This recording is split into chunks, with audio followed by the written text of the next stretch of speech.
wabarakatuh. Waalaikumsalam.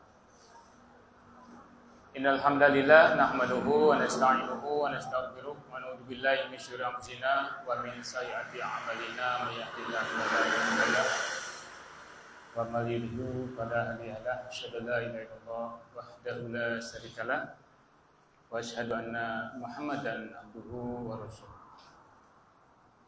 Syukur senantiasa kita panjatkan pada Allah Azza wa Jalla di pagi yang cerah ini atas rahmat Allah, syukuri atas nikmat yang Allah berikan pada kita semua. Tentu saja realisasi kita di dalam mensyukuri apa yang Allah berikan pada kita adalah bagaimana kita bersungguh-sungguh dalam berbuat kebaikan. Ibu bapak hadirin alhamdulillah kita kembali berjumpa di kajian duha ini, pengajian duha. Setelah kita sama-sama kemarin melaksanakan ibadah saum Ramadan, suatu ibadah yang sangat kita rindukan ya. Bulan Ramadan yang sangat kita rindukan bersama, dan sekarang sudah berlalu. Dan kita sudah memasuki bulan Syawal, dan bulan Syawal pun sekarang sudah memasuki hari ke-20 ya. Tidak terasa. Begitulah usia. Begitu sangat nikmatnya kita ya menjalani kehidupan ini, sehingga tidak terasa. Baru kemarin kita melaksanakan Ramadan ya. Bahkan kita buka bersama di sini, tahu-tahu ya. Tahu-tahu sekarang sudah Syawal ya, sudah tanggal 20.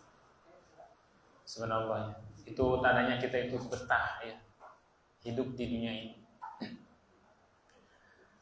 Betahnya hidup di dunia ini tentu saja satu karunia yang Allah berikan pada kita. Tinggal bagaimana kita mensyukuri apa yang Allah berikan pada kita. Makin kita bersyukur, maka di sanalah Allah akan memberikan tambahan nikmatnya pada kita. Ayatnya kan sudah mafhumnya. La in syakartum la azidannakum wa la in kafartum inna azabi lasyadid. Tapi kalau kita kufur terhadap nikmat Allah, justru Allah akan memberikan suatu menimpakan azab bagi kita. Hadirin rahimakumullah, kajian duha atau pengajian duha ini insyaallah kita rutin ya di masjid ini tiap bulan. Bisa ke pekan 3 ataupun pekan 4 ya. Ini adalah komitmen bagi kita untuk terus memakmurkan masjid, kemudian juga komitmen kita untuk talabul ilmi. Karena dengan kita mengkaji Quran ya, kemudian juga mentadaburi Quran, kemudian juga mengkaji ayat Allah, disitulah ada hal yang kita dapatkan ya, ilmu yang kita dapatkan. Sehingga dengan ilmu itu menjadikan ilmu yang bermanfaat, ilmu nafi'ah bagi kita. Bermanfaat bagi yang menyampaikannya, juga kita ya sebagai muslim, sebagai para yang hadir kita di forum ini, menjadikan ada bekal ya, bekal untuk akhirat kita. Baik ibu bapak sekalian, insyaallah rangkaian pengajian doa ini insyaallah Al-Ustaz sudah hadir, Ustaz Kamil Amaruddin. Beliau akan menyampaikan tentang bagaimana kita mempertahankan giroh Ramadan. Karena tidak selama Ramadan ya, kita begitu sangat dimudahkan ya. Kita merasakan begitu sangat mudah ya dalam berbuat kebaikan. Begitu sangat mudah ya. Kalau kita melaksanakan misalkan tilawah Quran ya. Satu hari kadang 1 juz itu tidak terasa ya. Tapi setelah Ramadan apakah itu berlanjut? Nah kita bisa dilihat ya sebagai bahan evaluasi bagi kita semua. Seharusnya momen-momen yang seperti itu di bulan suci Ramadan dilaksanakan tilawah Quran ataupun saumnya ataupun qiyamul lailnya. Apakah terus istiqomah kita di dalam melaksanakannya atau sebaliknya ada penurunan-penurunan? Makanya ada sebagian ulama menegaskan ya, salah satunya adalah Ibnu Rajab yang mencirikan ya, seseorang yang ibadah saum Ramadannya itu diterima itu setidaknya ada dua hal. Pertama dari istiqomah di dalam melaksanakan kebaikan di saat Ramadan. Yang kedua adalah menjauhi maksiat ya, setelahnya. Jadi di saat Ramadan kita kan berburu ya kebaikan-kebaikan dan berupaya untuk menjauhi setiap dosa-dosa, setiap larangan. Bahkan maksiat apapun kita berupaya menahannya ya. Baik itu minimal setidaknya bergibah atau hal-hal yang sekiranya akan mengotori bulan suci Ramadan itu ditahan. Maksiat ditahan dulu. Nah setelah Ramadan di bulan Syawal ini dan selanjutnya maka tetap istiqomah. Jadi indikator kita itu setelah lepas dari bulan Ramadan maka kebaikan itu istiqomah dilaksanakan. Kemudian juga menjauhi, termasuk menjauhi setiap apa-apa yang menjadi larangan sebagai tolak ukur bahwa kita itu diterima ibadah saum Ramadan. Baik, rangkaian acara ini adalah pertama dan nanti tilawah Quran. Mungkin nanti ada salah seorang ikhwan ya, mungkin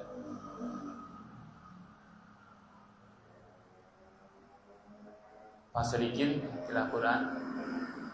Kemudian juga nanti tausiah dengan Ustaz. Begitu kita buka dulu acara ini dengan baca basmalah bersama-sama. Bismillah. Mangga Ustaz Sedikin untuk membacakan ayat suci Al-Quran.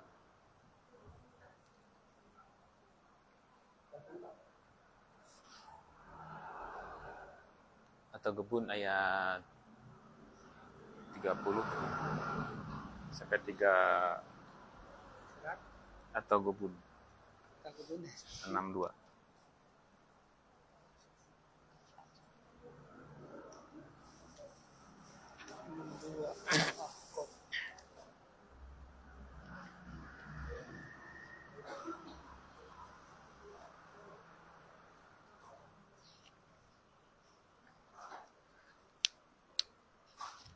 Atau Gebun ayat 11 sampai ayat 13. 62. Ya. Tadi ya. Ya ya ada. Posisinya apa tadi?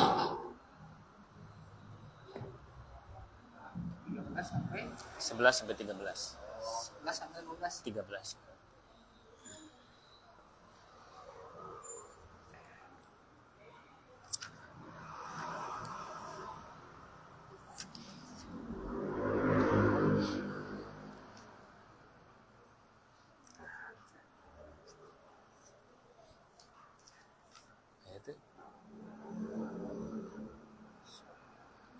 Dia tuh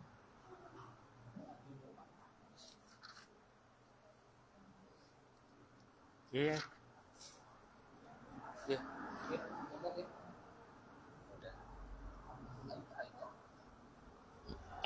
Anis atau gubernur 11 ma'asroba mimul syubat ya. Assalamualaikum warahmatullahi wabarakatuh. Salam.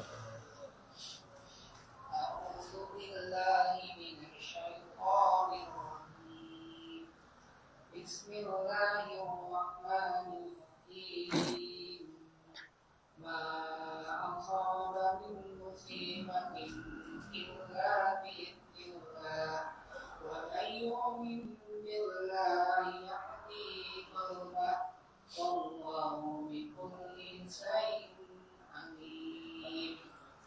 Wa atiiullaha wa atiiur rasul fa in tawallaytum fa inna ma'ala rasulina al-balaghul mubin. Allahu la ilaha illa hu wa 'ala Allahi falyatawakkalul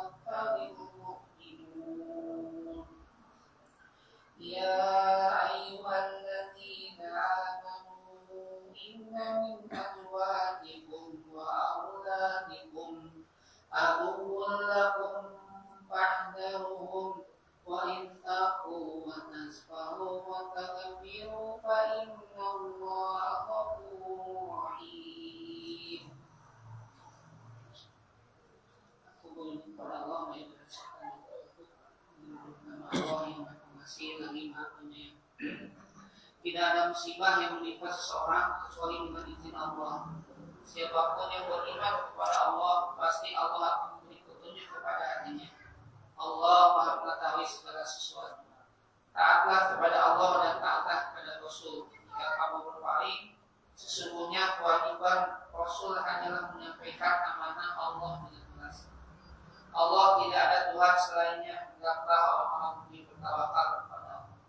Hai orang-orang yang beriman, sesungguhnya di antara pasangan-pasanganmu dan anak-anak ada yang menjadi musuh bagimu. Maka berhati-hatilah kamu terhadap mereka. Jika kamu memaafkan dan kamu santuni serta ampuni mereka, sesungguhnya Allah Maha Pengampun, Maha Penyayang.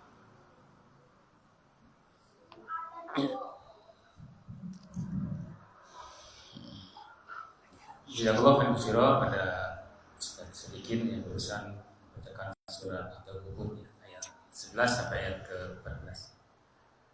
Mudah-mudahan apa yang tadi dibacakan jadikan spirit kita yang tidak pertemuan kali ini, dan insyaallah setelah kalau waktu, insyaallah kita akan menyimak kajian kita pada pengajian duha ini yang bertemakan tentang bagaimana kita mempertahankan giroh Ramadan. Begitu saya berikan pada Ustaz untuk menyampaikan dosa.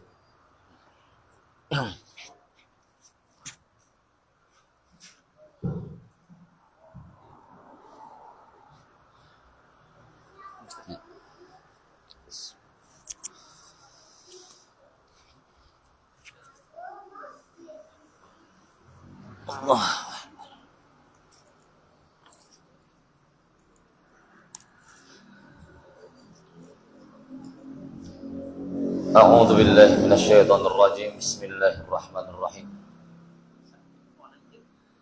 Ya.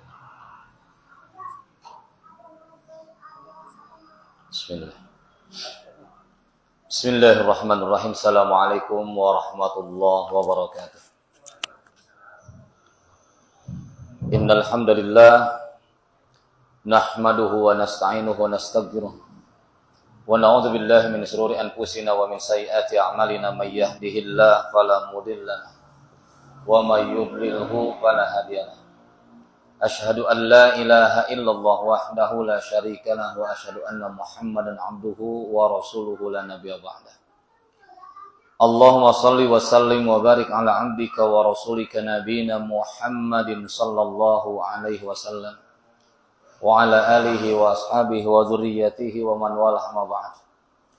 Ibadallah, usini wa usikum bi taqwallah faqad fazal muttaqun. Hadirin ikhwatul iman rahimakumullah. Alhamdulillah, puji dan syukur kita panjatkan kehadrat Allah Subhanahu wa taala yang telah melimpahkan rahmat dan hidayahnya kepada kita serta kenikmatan yang tiada tara, sehingga pada pagi yang cerah ini alhamdulillah kita masih bisa melangkahkan kaki kita ke rumah Allah ini. Mudah-mudahan setiap gerak langkah menjadi amal ibadah untuk kita semua. Amin. Salat dan salam mudah-mudahan terlimpah curah kepada Nabi Muhammad sallallahu alaihi wasallam, kepada keluarga, sahabat, tabi'in, tabi'unat tabi'in, mudah-mudahan sampai juga kepada kita selaku umatnya. Hadirin ikhwatul iman rahimakumullah. Pada hari ini alhamdulillah kita berada di hari Ahad. Tanggal berapa Pak Ikin? 21 Syawal alhamdulillah 1446 Hijriah. Berarti sesuai dengan apa yang tadi disampaikan oleh Ustaz Dudung, kita berada di akhir bulan Syawal. 10 terakhir di bulan Syawal.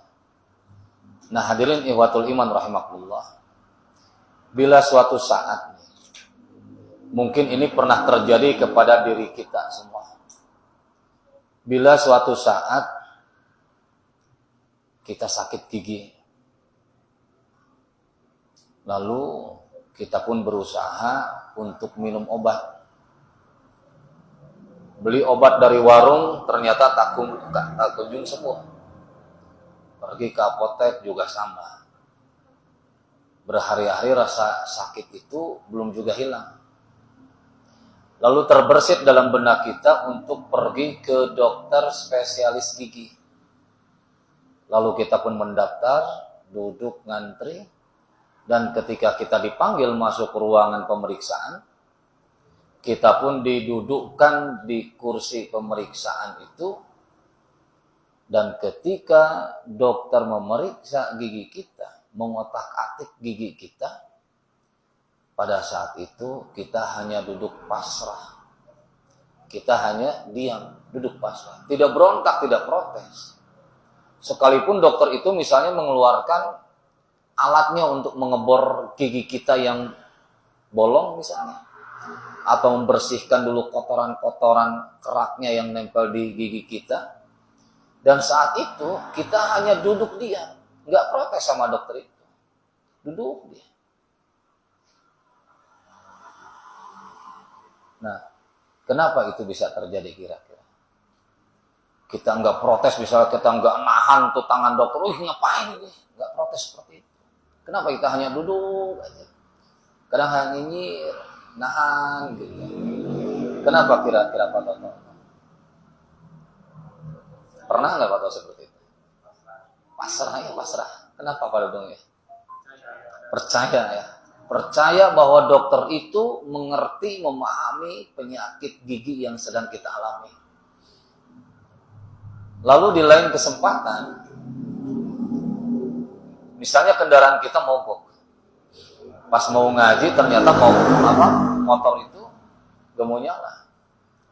Kita coba utak-atik motor kita atau kendaraan kita misalnya. Tapi tak kunjung menyala. Diselang nggak bisa, periksa bensinnya ada. Tapi nggak kunjung menyala. Udah diotak-atik sama aja. Akhirnya kita dorong ke bengkel. Kita dorong ke bengkel. Tentunya bengkel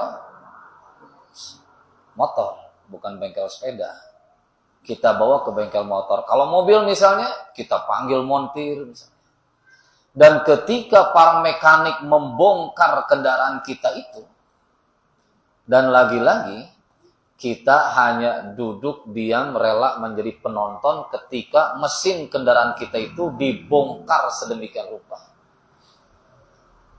Ketika kita bawa motor kita ke bengkel, itu para mekanik langsung membongkar motor kita. Dan pada saat itu lagi-lagi kita hanya duduk diam rela menjadi penonton dan tidak protes. Melihat aja kendaraan kita dibongkar, mesinnya diturunkan, bagian-bagian spare part-nya itu dicopot. Kita pun hanya duduk diam, nggak protes. Kenapa seperti itu? Karena lagi-lagi kita percaya bahwa para mekanik itu mengerti betul cara memperbaiki kendaraan kita yang mogok.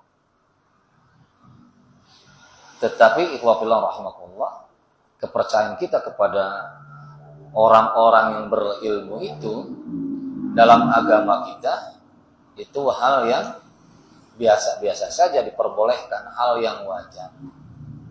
Tetapi harus kita yakini bahwa orang-orang yang tadi kita percayai, yang tadi kita yakini memiliki ilmu,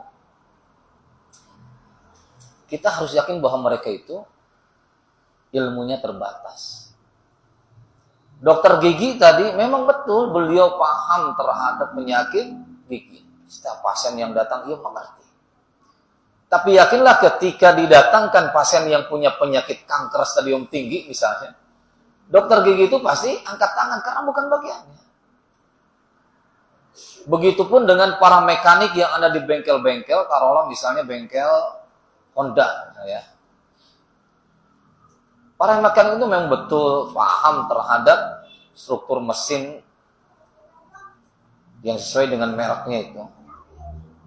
Tapi ketika didatangkan mobil BMW atau Mercedes-Benz yang rusak parah, para mekanik di bengkel Honda itu pasti agak sedikit kebingungan.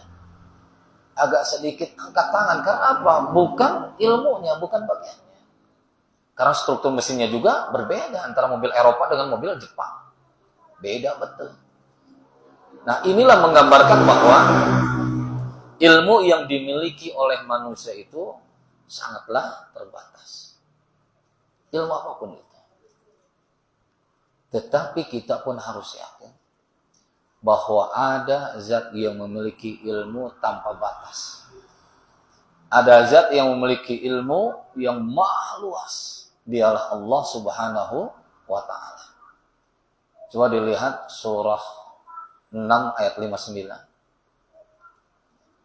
Ada surah ke-6 ayat 59. Itu surah 6 itu surah apa? Al-An'am. Ayat 59.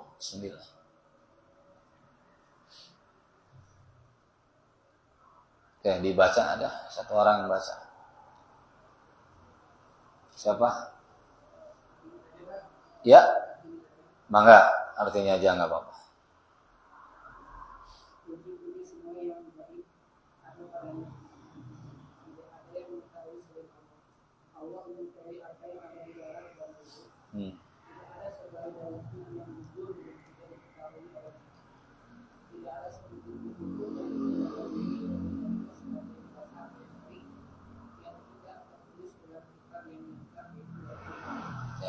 Jazakallahu khair. A'udzu billahi minasyaitonir rajim. Wa 'indahu mafatihul ghaib la ya'lamuha illa huwa. Dan di sisinya lah, di sisi Allah lah, mafatihul ghaib, kunci-kunci ilmu yang gaib. La ya'lamuha illa huwa, tidak ada yang mengetahuinya kecuali Allah Subhanahu wa taala.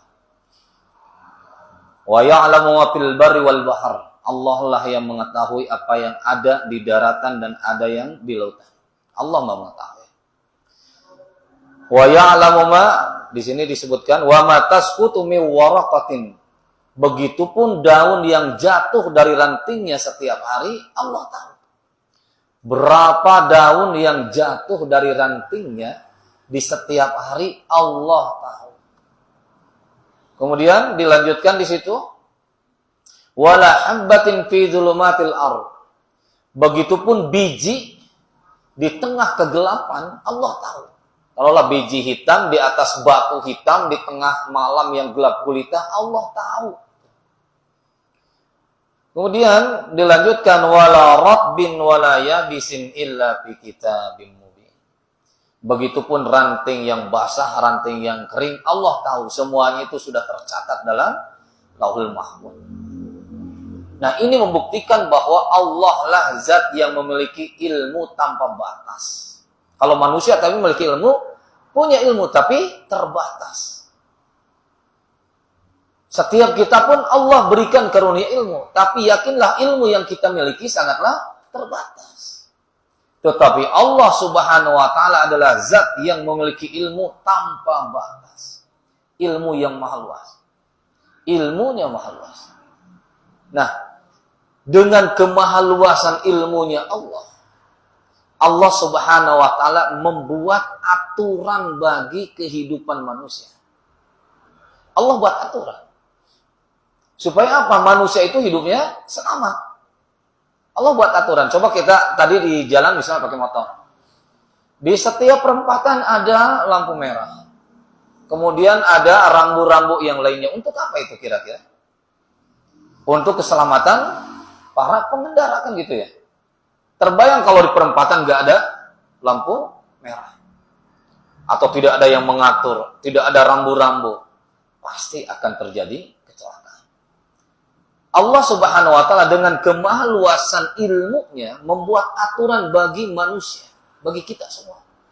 Untuk apa Allah buat aturan? Untuk keselamatan manusia, karena Allah Maha tahu. Allah Maha tahu. Artinya Allah membuat aturan untuk apa? Untuk kehidupan kita supaya selamat dunia sampai akhirat nanti. Tetapi, ikhwah fillah rahimakumullah, tidak sedikit manusia yang protes kepada aturan Allah itu. Padahal tadi disampaikan bahwa Allah lah yang maha mengetahui segala hal. Allah lah yang memiliki ilmu tanpa batas.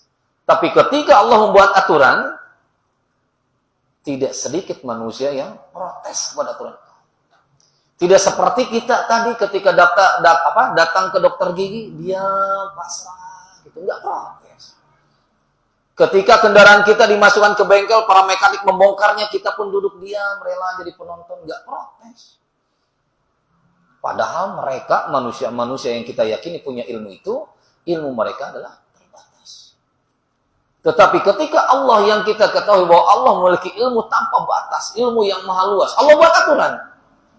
Tapi tidak sedikit di antara kita yang protes kepada aturan itu. Padahal Allah maha tahu. Allah maha tahu. Sebagai contoh misalnya, Allah membuat aturan dari segi makanan aja. Kenapa ada makanan yang Allah halalkan, ada makanan yang Allah haramkan? Yang ini halal, ini haram. Begitupun dengan minuman, ini halal, ini haram. Pertanyaannya, kenapa tidak saja Allah halalkan semua makanan yang ada di dunia ini? Kenapa saja tidak Allah halalkan semua minuman yang ada di alam semesta ini? Tetapi Allah klasifikasikan, ini yang boleh dikonsumsi, ini yang tidak boleh dikonsumsi. Kenapa seperti itu? Mas Haris, kenapa kira-kira? Apa alasan Allah halalkan sebahagian dan Allah haramkan sebagian?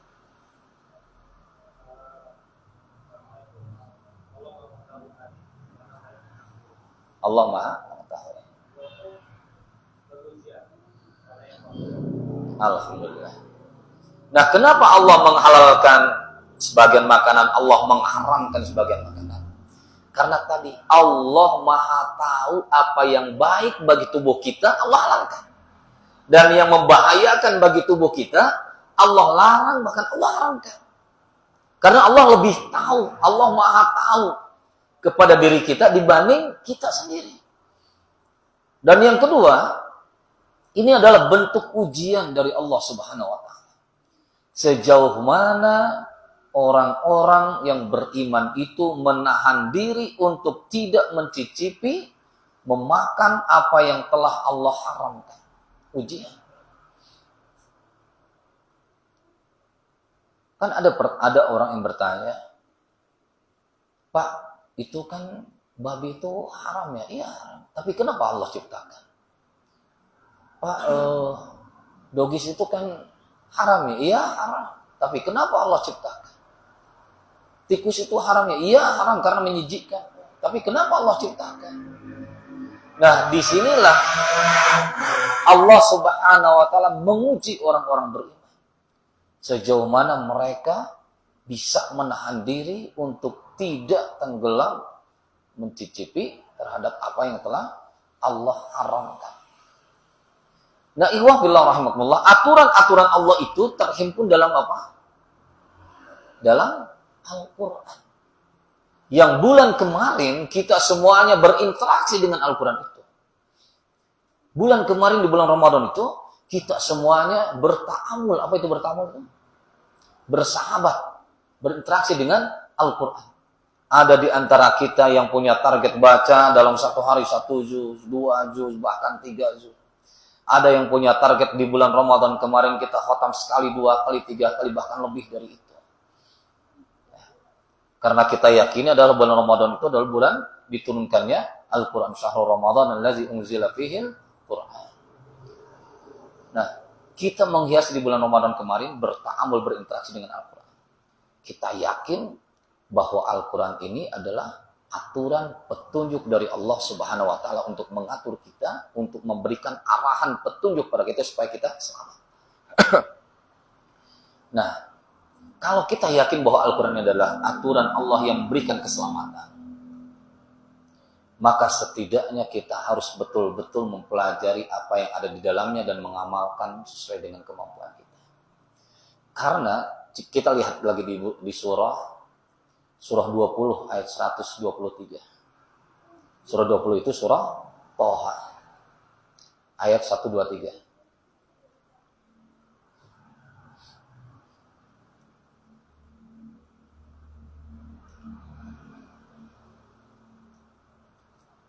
Sudah ada yang dapat?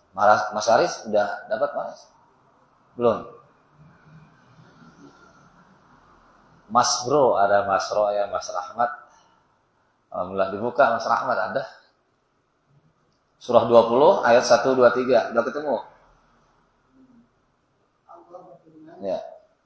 turunlah kamu berdua dari surga bersama-sama Ya. sebagian kamu dan busuk dari sebagian yang lain. Dikatakan petunjuk kepadamu, ketahuilah barang siapa mengikuti petunjuk dia tidak akan sesat dan celaka. Nah, Allah Subhanahu wa taala sudah menguatkan dalam surah Thaha ayat 123. A'udzubillahi minasyaitonirrajim. Ini di penggalan ayat terakhirnya. Fa imma ya'tiyannakum minni hudan famanittaba hudaya fala yadhillu wa la yashqa. Fa imma ya'tiyannakum minni hudan. Adapun barang siapa yang telah datang kepadamu petunjukku, famanittaba hudaya, dan barang siapa orang yang mengikuti petunjukku itu, mengikuti aturanku itu, fala yadhillu wa la yashqa, maka ia tidak akan pernah tersesat dan ia tidak akan pernah celaka. Ini jaminan dari Allah. Ketika kita mengikuti petunjuk Allah Subhanahu wa taala, kita mengikuti aturan Allah Subhanahu wa taala, maka jaminannya kita tidak akan pernah tersesat.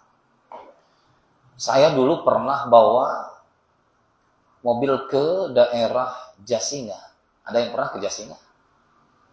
Atau ada yang berasal dari Jasinga?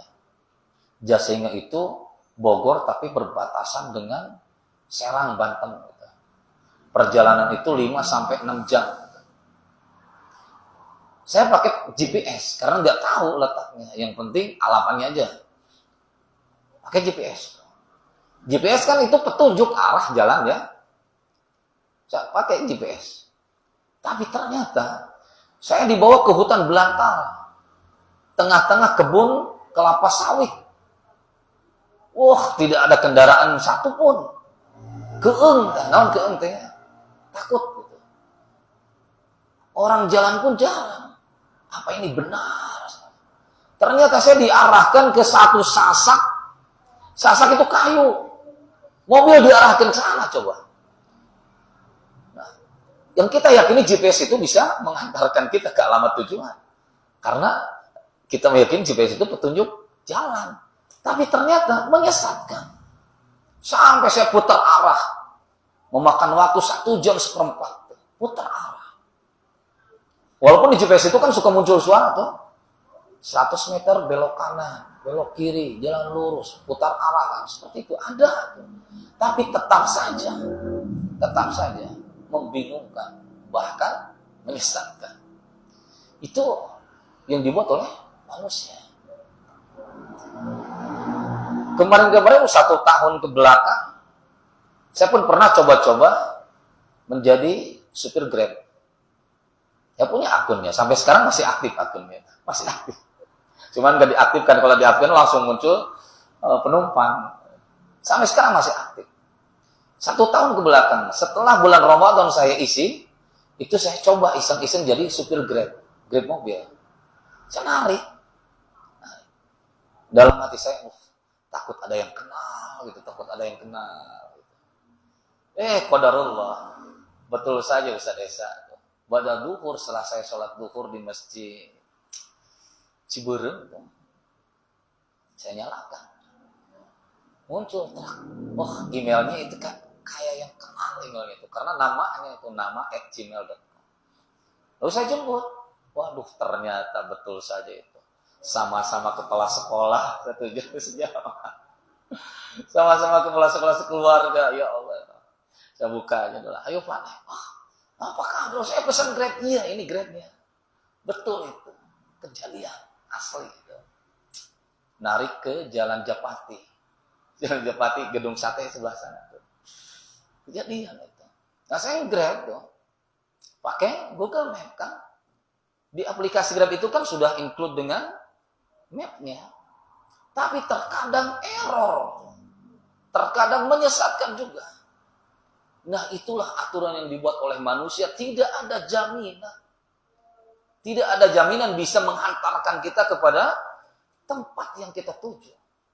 Tetapi Allah Subhanahu wa taala sudah memberikan jaminan kepada kita. Faman ittaba hudaya fala yadhillu wa la yashqa.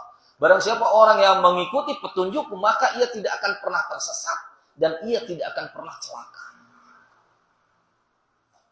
Dan 1 bulan kemarin Allah Subhanahu wa taala menggiring kita, mengarahkan kita. Untuk apa? Untuk berta'amul dengan Al-Qur'an ini. Untuk belajar membacanya, memahami isinya, bahkan puncaknya dari ta'amul itu apa? mengamalkan isinya sesuai dengan kemampuan kita. Ini puncak. Bagi kita mungkin di bulan kemarin yang belum lancar baca Al-Quran, kita belajar baca Al-Quran itu. Tadarus namanya. Tadarus itu apa? Belajar membaca Al-Quran, belajar memahami Al-Quran. Tadarus namanya. Kita belajar, mungkin ibu-ibu ada yang tadarus di rumahnya, di masjid lingkungannya itu. Yang salah dibetulin, banyak salahnya dibetulin lagi gitu. Tapi tetap semangat. Karena Allah Subhanahu wa taala memberikan pahala bagi siapapun orang yang mempelajari Al-Quran, walaupun dia salah, terbata-bata bacanya, maka Allah berikan 2 pahala baginya. Kan dalam hadis yang diriwayatkan oleh Imam Al-Bukhari, hadis yang sahih, al-mahir bil Quran wa huwa ma'as safaratil kiramil bararah. Orang yang pintar baca Al-Quran itu ada apa? Allah akan tempatkan dia dengan malaikat-malaikat yang mulia. Orang yang pintar baca Al-Quran, lancar bacanya, nanti di yaumul qiyamah Allah persatukan mereka dengan malaikat Allah yang mulia. Walladzi yatata'u fihi wa huwa 'alai syakkun. Tapi bagi orang yang yatata'ta, terbata-bata bacanya. Wa huwa 'alai syakkun, banyak keraguan ketika baca, banyak salah dibetulin, salah betulin. Falahu ajran, maka baginya 2 pahala. Yang pertama pahala setiap huruf yang dia baca, yang kedua adalah pahala ikhtiarnya dia untuk mempelajari Al-Quran. Maka tidak ada alasan kita untuk tidak membaca Al-Quran. Yang belum bisa, belajar. Yang sudah bisa baca Al-Quran, perbaiki bacaannya, baguskan bacaannya. Warattilil Qur'ana tartila. Dan baca Al-Quran itu dengan tartil. Yang sudah tartil bacaannya, maka tadabburil ma'ani, mentadaburi maknanya. Setelah kita mentadaburi maknanya, puncaknya adalah mengamalkan isinya sesuai dengan kemampuan kita. Nah, ikhwah fillah rahimakumullah, sebulan kemarin Allah Subhanahu wa taala menggiring kita, mengarahkan kita untuk kembali kepada Al-Qur'an. Bahkan tadi disampaikan di antara kita ada yang khatam 1 kali, 2 kali, 3 kali, bahkan lebih dari itu. Itu di bulan Ramadan. Tadi Ustaz Dodo mengatakan, lalu bagaimana dengan bulan ini? Bagaimana dengan bulan ini? Bulan ini tadi dinamakan bulan apa? Bulan Syawal. Mas Rahmat, apa arti Syawal itu? Apa arti Syawal? Kemenangan. Oke, alhamdulillah. Pak Nasir, apa Syawal? Pak Toto? Peningkatan. Syawal itu artinya apa? Peningkatan. Meningkat. Apa yang meningkat itu? Apa kira-kira yang meningkat itu? Ibadah kita. Kulluh semuanya. Kan di bulan Ramadan kemarin Allah latih kita sholat tepat waktu.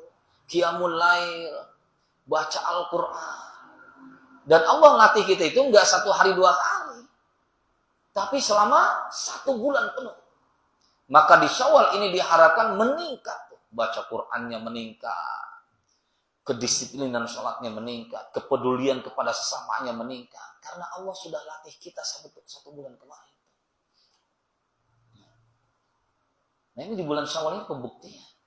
Ramadan itu bukan akhir sebetulnya. Bukan akhir dari ibadah kita. Tamplok di bulan Ramadan. Wah, sudah tamat Ramadan, kembali kepada semua. Bukan itu. Tapi justru Ramadan itulah awal, fondasi. Ramadan itu adalah awal pembentukan, fondasi bangunan ibadah dalam diri kita. Syawal ke depan itu merupakan implementasinya itu, aplikasinya, pengamalannya. Sampai tiba saatnya kita berjumpa kembali dengan bulan Ramadan. Tapi bagaimana caranya supaya kita istiqomah?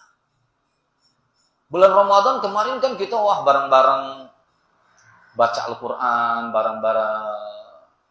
Kemudian juga Qiyamul Lail misalnya. Sahur kita bangun sekeluarga. Nah, lalu bagaimana supaya giroh itu bisa tetap terjaga? Giroh itu apa giroh itu? Kan judulnya giroh ya tadi kalau nggak salah. Saya dulu menjaga giroh ya. Giroh itu apa? Ibu-ibu mungkin ada yang bisa jawab apa itu giroh? Semangat. Giroh. Kalau dalam bahasa Indonesia apa? Semangat artinya ya. Tapi ada kata serapan yang mengambil dari kata giroh ini apa? Gairah. Gairah itu kata serapan dari bahasa Arab. Nggak bergairah. Nggak apa artinya? Nggak semangat, nggak tertarik gitu ya. Nggak semangat. Girah itu semangat. Ini bahasa Arab. Ya. Nah, bagaimana caranya supaya girah kita ini tetap terjaga dari Ramadan ke bulan yang lain terus tidak turun. Bahkan begini, Bu, Bapak Ibu yang dirahmati Allah. Kalau kita lihat pendapat para ulama, mungkin Ustaz Esa sudah hafal pendapat ini. Min sawabil hasanati. Apa lanjutannya? Ada yang sudah hafal? Fa inna min sawabil hasanati. Apa coba? Ustaz? Fa inna min sawabil hasanati al hasanatu ba'daha. Fa inna min sawabil hasanati al hasanatu ba'daha. Begini. Cirinya amal ibadah kita di bulan Ramadan kemarin diterima oleh Allah atau tidak. Cirinya apa? Maka lihatlah setelah bulan Ramadan berakhir. Apakah kebaikan itu masih berlanjut atau terhenti?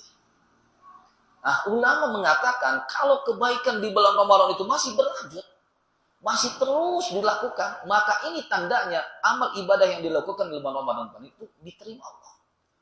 Tapi ketika selepas Ramadan berakhir dan kita kembali kepada kebiasaan lama kita, tidur kebluk, baca Quran sempurna misalnya, sholat berjamaah sudah tidak disiplin lagi, maka kata para ulama dikhawatirkan ibadah Ramadan kemarin itu tidak diterima Allah Subhanahu wa taala. Karena fa inna min sawabil hasanati al hasanatu ba'daha. Balasan bagi orang yang berbuat baik itu Allah mudahkan dia berbuat baik setelahnya. Nah, maka kalau kita termasuk orang-orang yang mengharapkan amal ibadah kita di bulan Ramadan kemarin diterima oleh Allah Subhanahu wa taala, maka seyogianya kita jaga amal kebaikan kemarin itu sampai terus sampai kapan? Hatal maut. Sampai kematian tiba. Lalu bagaimana caranya supaya girah itu tetap terjaga? Karena ibadah kita itu bukan ibadah Ramadaniyah, bukan ibadah pas musiman saja. Ya, bukan ibadah musim Ramadan saja. Ibadah kita itu harus terus sampai kapan? Biasanya kalau saya berkunjung ke masjid itu di mimbar suka ada di atasnya itu tulisan wa'bud rabbaka apa Ustaz? Nah, wa'bud rabbaka hatta ya'tiyakal yaqin. Itu surah apa?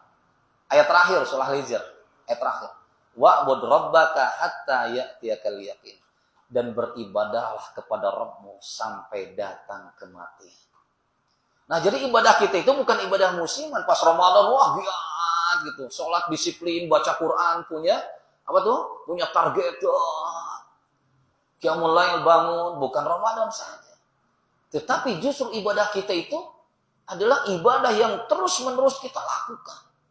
Hatta ya'tiyakan yakin. Sampai datang kepada kita itu al-yakin. Keyakinan apa yang meyakinkan itu? Kematian. Al-maut. Yakni al-maut dalam tafsir itu disebut al-yakin di situ, yakni al-maut itu kematian.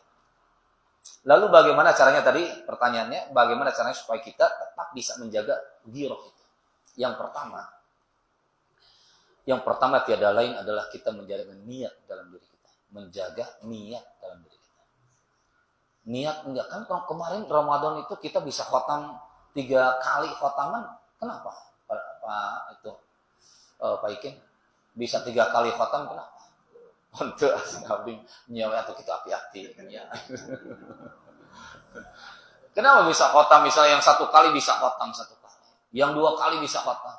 Kenapa? Punya niat. Ya, punya niat tuh. Kan sebelumnya kita punya target pribadi ya, punya target pribadi. Oh, bulan Ramadan saya mau ini ditulis. Sampai alhamdulillah kemarin mungkin di Ustaz Esa juga sama di Ahsanul Fikriyah di sekolah. Saya pun sama mengevaluasi guru-guru. Sebelum masuk Ramadan, semua guru-guru sama saya itu disuruh untuk membuat target. Di antara mereka ada yang punya target 1 kali khotam, 2 kali khotam, ada yang hanya murojaah, hafalan, misalnya. Tulis. Selepas Ramadan saya evaluasi. Ini target gimana? Kejar ya? Alhamdulillah kejar. Bahkan lebih, saya catat 1 kali khotam, ternyata bisa 2 kali khotam. Alhamdulillah. Kenapa bisa seperti itu? Karena ada niat. Maka yang pertama kita harus jaga niat. Niat itu di mana coba niat itu? Wah, niat itu di mana? Tempatnya niat itu di mana? Di bibir atau di hati? Di sini atau di sini? Niat itu Pak? Kan ada yang sholat usolli fardu apa?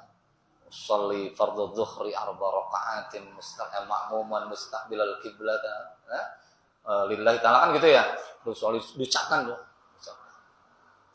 Di sini atau di sini niat itu kira-kira? Niat ya? Nah, Rasulullah sallallahu alaihi wasallam bersabda dalam hadisnya, an-niyatu hahuna. Sambil nunjuk, an-niyatu hahuna. Niat itu ada di sini. Kalau niat itu apa? Artinya niat itu. Penasir niat itu apa? An-niyatu hiya al-qasd. Niat itu adalah al-qasd, maksud, tujuan. Ustaz Dudung misalnya dengar azan, langsung bawa sarung, bawa pakai peci, sedang berangkat. Ustaz Dudung balik ke mana? Futsal. Kan mau mungkin ya. Udah pakai sarung, pakai peci, itu al-qasdu. Dalam fikih itu sudah disebut niat. Niat musalah. Ditaukidkan, dikuatkan dengan berwudu, misalnya. Masuk masjid, takbiratul ihram, udah sempurna. Nah, ketika kita ingin mempertahankan giroh kita di bulan Ramadan, maka kuatkan kembali niatnya. Niat kita ingin khatam Al-Quran itu bukan hanya di bulan Ramadan saja, tapi di bulan-bulan yang lainnya pun niat itu harus tetap ada. Kenapa misalnya sekarang menurun baca Al-Qurannya jadi berantakan biasanya di bulan Ramadan 1 hari 1 juz. Tapi sekarang kok nggak bisa. Karena apa? Niatnya yang error. Niatnya nggak sempurna, nggak kuat niatnya itu. Kan di bulan Ramadan kita bisa 1 hari 1 juz. Tapi sekarang setelah Ramadan berlalu kok kenapa nggak bisa? Karena niatnya rusak. Niatnya error. Maka yang pertama kita harus kuatkan kembali niat itu. Imam Asy-Syafi'i pernah mengatakan, "Idza shadaqal azmu," apa kelanjutannya? Ada yang hafal? "Idza shadaqal azmu wadahas sabil." Jika kuat azamnya, jika benar azamnya, azam itu apa? Muradifah niat. Nah, azam itu sama dengan niat. Jika azamnya benar, jika niatnya benar, niatnya kuat, wadahas sabil, Allah permudah jalannya itu. Yakin tuh. Kalau niat kita benar, azam kita benar, maka Allah akan permudah jalannya. Bapak dan Ibu ada di sini kenapa? Karena ada niat. Dan niatnya kuat. Sampai ada di sini. Bukan gara-gara karena kita hebat, bukan. Bukan karena kita kuat, bukan. Karena Allah yang memperbuat niat yang ada dalam hati kita itu. Allah yang mempermudah derap langkah kita datang ke sini. Karena apa? Allah mudahkan. Kenapa Allah mudahkan? Karena niat kita kuat. Niat kita kuat. Dari rumah kita udah persiapan datang. Allah permudah jalannya. Sampailah kita ada di sini semua. Karena ada niat yang kuat. Mungkin di sini ada yang dari jauh. Bapak dari mana? Dari Siliwangi. Mungkin ada yang jauh. Mas Rahmat dari mana Mas Rahmat? Solo ya. Solokan Jeruk. Jauh. Tapi kenapa bisa datang ke sini? Karena ada niat yang kuat. Allah permudah jalannya. Idza shadaqal azmu wadahas sabil. Jika azamnya kuat, Allah permudah jalannya.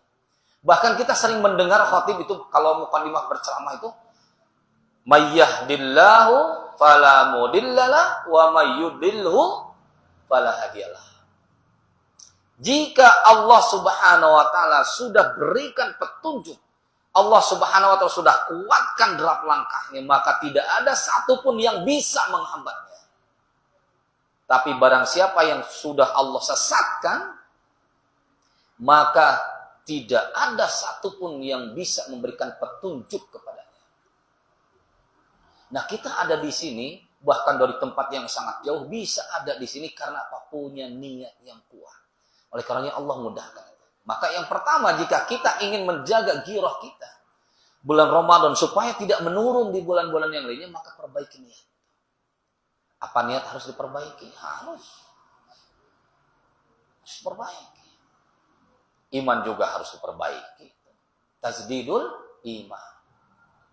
Niat pun sama terus, dikuatkan. Yang pertama itu. Jadi kuatkan niat. Karena niat dalam segala ibadah termasuk apa? Rukun. Niat dalam semua ibadah termasuk rukun. Allah Subhanahu wa taala melihat amal ibadah itu, dilihat itu apa ya? Niatnya ya, niat. Ketika umat Islam hijrah dari Mekah ke Madinah, yang Allah lihat apa? Niatnya. Niat hijrah dari Mekah ke Madinah itu untuk apa? Kan ada di antara para sahabat yang ikut hijrah tapi niatnya bukan untuk mengikuti ajaran Nabi Muhammad, tapi mengikuti perempuan yang hendak dinikahi. Itu ada dalam hadis Arba'in nomor berapa? 1. Nomor 1. Di kitab hadis Arba'in Imam An-Nawawi itu hadis nomor 1. Innamal a'malu binniyat wa innamal likulli imri'in ma nawa. Faman kana hijratuhu ila Allah wa rasulihi fa hijratuhu ila Allah wa rasulihi. Wa man kana hijratuhu lidunya yusibuha aw imra'atun yunkiha fa hijratuhu ila ma hajara ilaihi. Sesungguhnya setiap amal itu tergantung niatnya. Barang siapa yang ikut hijrah karena niat karena Allah dan Rasulnya, maka ia akan mendapatkan pahala karena Allah dan Rasulnya. Tapi barang siapa yang hijrah lidunya yusibuha, karena dunia yang dikejarnya, aw imra'atun yunkihuha, karena gara-gara seorang perempuan yang hendak dia nikahi, fa hijratuhu ila ma hajara ilaihi, maka hijrahnya itu tergantung dengan apa yang dia cari. Ia akan dapatkan perempuan, ia akan dapatkan dunia, tapi tidak dengan pahala. Maka yang pertama, niat kita harus berkuat. Niat karena Allah Subhanahu wa taala, bukan niat karena seseorang. Maka kalau kita niat karena Allah Tabaraka Ta'ala, maka Allah akan mudahkan berat langkah kita. Lalu yang kedua, ikhwah fillah rahimakumullah, selain niat, yang kedua adalah musahabah. Apa arti musahabah? Ibu-ibu yang di belakang ada yang tahu arti musahabah? Apa arti musahabah? Sahaba yusahibu musahabatan. Persahabatan, pertemanan, lingkungan, musahabah. Apa maksudnya ini musahabah? Rasulullah SAW pernah bersabda dalam hadis yang diriwayatkan oleh Abu Dawud begini: Al-mar'u ala dini khalilihi falyandur ahadukum man yukhalilu. Agama seseorang itu tergantung teman dekatnya. Maka hendaklah di antara kamu semuanya memperhatikan siapa teman dekatnya. Ternyata Rasulullah sudah bersabda seperti itu. Agama kita ini, ketaatan kita ini, ibadah kita ini tergantung teman dekat kita. Tergantung lingkungan kita. Maka hendaklah kita memperhatikan siapa teman dekat kita. Bagaimana lingkungan kita? Karena itu mempengaruhi kepada ibadah. Maka ini penting. Kita punya partner. Di sini penting kita punya partner. Punya tandem yang saling menguatkan. Bukan saling melemahkan. Yang saling menguatkan satu frekuensi. Alhamdulillah wa fillah rahimakumullah, Allah Subhanahu wa taala memberikan pasangan hidup kepada kita semua yang menjadi amanah, dan itulah yang harus kita jadikan tandem dalam hidup kita. Teman dalam hidup kita, bukan hanya di dunia tapi sampai ke surga. Jadikan pasangan hidup kita itu menjadi teman yang bisa saling menguatkan. Yang harus bisa saling menguatkan satu sama lain. Karena boleh jadi kita nih laki-laki, boleh jadi kita pada satu saat kita mungkin mengajak. Satu saat mungkin kita mengajak istri kita. Tapi suatu saat kita mungkin yang diajak sama istri kita.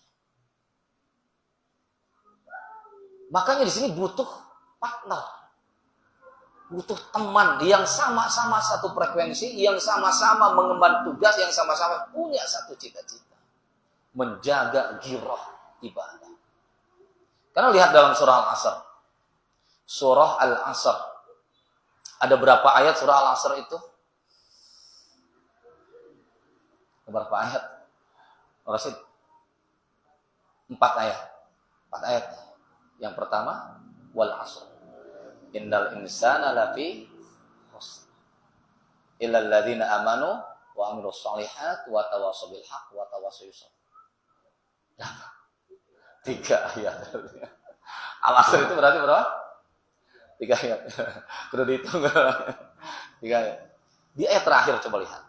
Wa tawassaw bis sabr wa tawassaw bil haqq wa tawassaw bis sabr. Ya terakhir itu. Apa artinya watawa itu? Watawasaw, coba dilihat Qur'annya. Apa arti itu? Watawasaw. Ustaz apa? Watawasaw itu? Saling apa?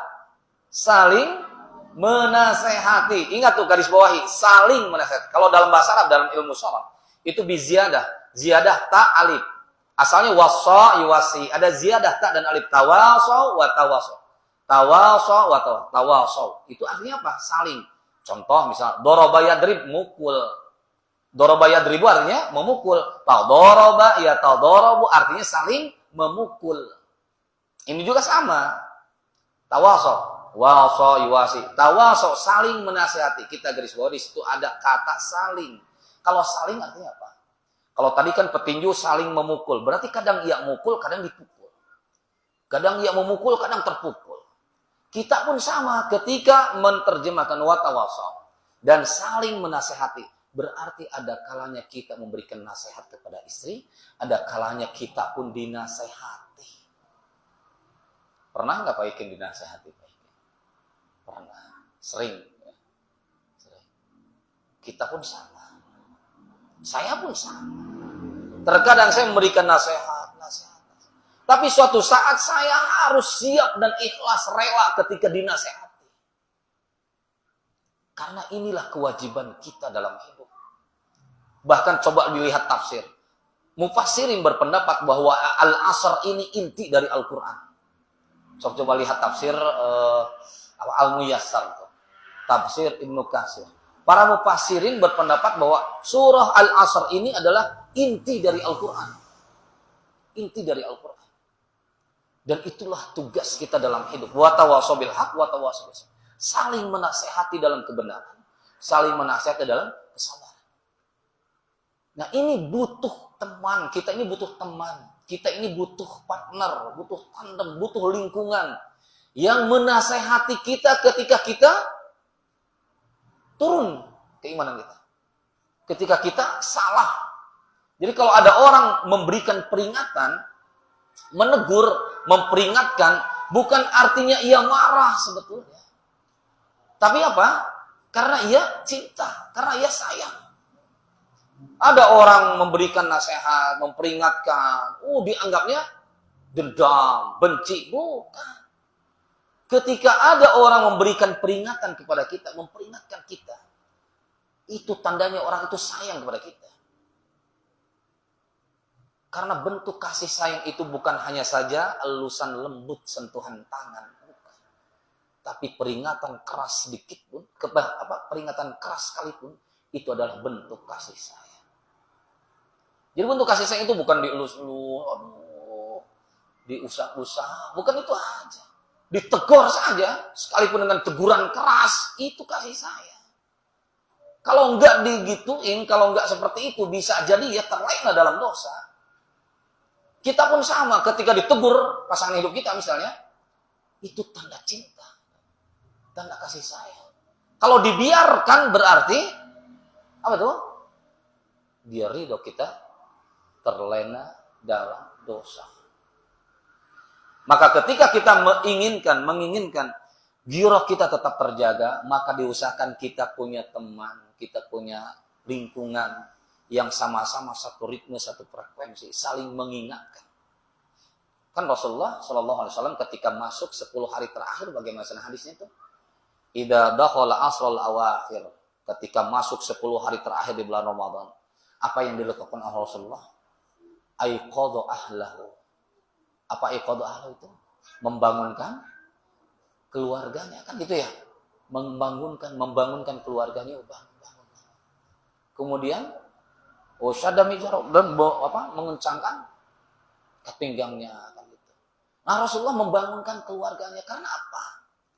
Ini yang akan menjadi teman-teman kita di dunia, sahabat-sahabat kita di dunia yang bisa menghantarkan keselamatan kita di akhirat. Maka setelah tadi niat, kita harus kuat. Yang kedua, butuh apa? Butuh teman. Kita butuh teman. Kita nggak bisa hidup sendirian. Kita butuh teman yang bisa sama-sama saling menasehati ketika kita salah. Lalu yang ketiga, ikhwah fillah rahimakumullah, supaya kita masih bisa menjaga giroh kita, menjaga semangat kita untuk tetap terus bahkan meningkat gitu ya. Kita harus banyak-banyak membaca Al-Quran. Walaupun dalam satu hari, misalnya, kita hanya mampu membaca 5 ayat, 10 ayat, maka lakukan itu terus. Dan ketika kita membaca Al-Quran itu, sempatkan kita pun baca artinya. Memperbanyak membaca Al-Quran. Karena Al-Quran itu diyakini sebagai apa? Bukan hanya petunjuk, tapi sebagai syifa'un lima fis-sudur. Obat. Syifa itu obat bagi apa? Bagi penyakit hati. Kalau malas itu penyakit apa? Penyakit hati ya? Malas itu penyakit hati. Takabur penyakit hati. Takabur sombong ya? Takabur penyakit hati. Nah, kita menurun, ibadah kita menurun. Karena apa?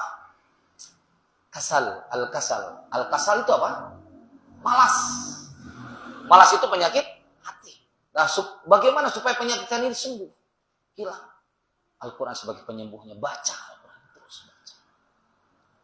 Oleh karenanya, ihwafillah, mudah-mudahan 3 cara ini, walaupun banyak sebetulnya cara yang lain, setidaknya 3 ini bisa kita amalkan dalam kehidupan kita. Apalagi setelah Ramadan berlalu, supaya ghirah Ramadan tetap terjaga, maka kita jaga juga niat kita. Kita perlu teman yang saling mengingatkan, dan kita harus tetap membaca Al-Quran sebagai obat penyembuh penyakit hati kita.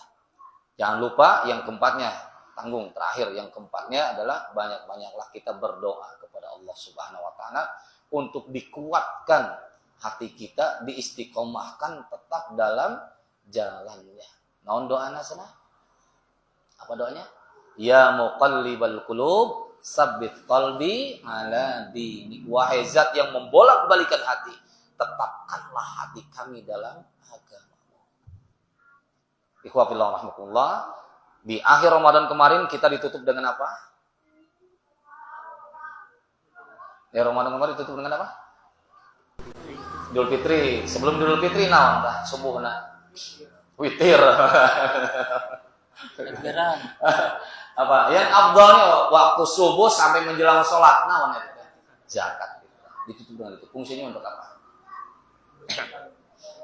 Ya, membersihkan apa? Harta dan jiwa.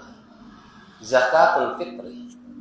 Kemarin kita mengakhiri ibadah saum dengan membersihkan diri kita, yang disebut dengan zakat fitrah.